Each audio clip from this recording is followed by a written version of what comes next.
Welcome back to my mini blog. আমি এখন বাংলাদেশে আছি। আজকে আমার বাংলাদেশের শেষ দিন। ভোর 5:30টার দিকে আমি বিছানা ছেড়ে ছাদে চলে গেলাম।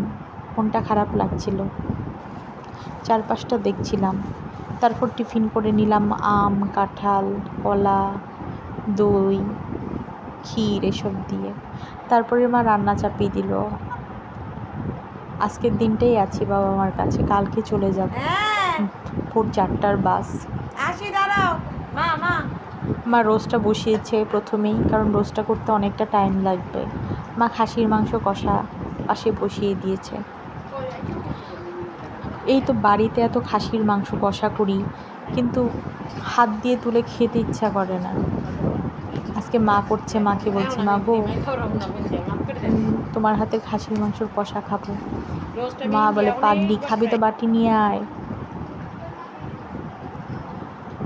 এক বাটি ভরে খাসির মাংস কষা দিল আর বলল, আরও লাগলে আরও নিস। মার মতো করে কেউ কখনো কেন বলে না, কেন বোঝে না আমি কি পছন্দ করি না পছন্দ করি।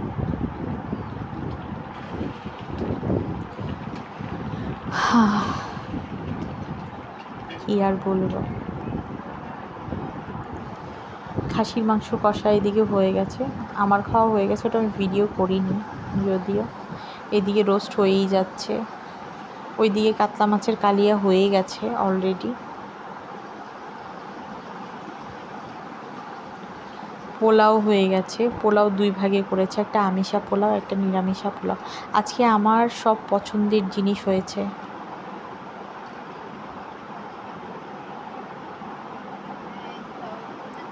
এটা হচ্ছে কাতলা মাছের কালিয়া। আমার বাবা জানে আমি মাছের লেজ খেতে পছন্দ করি। উনি পারলে মাছ মানে কত বড় লেজ রাখবে উনি নিজেও বোঝে না। আমার ভিডিও আপনাদের ভালো লেগে থাকলে প্লিজ লাইক, কমেন্ট আর সাবস্ক্রাইব করে দেবেন। ধন্যবাদ।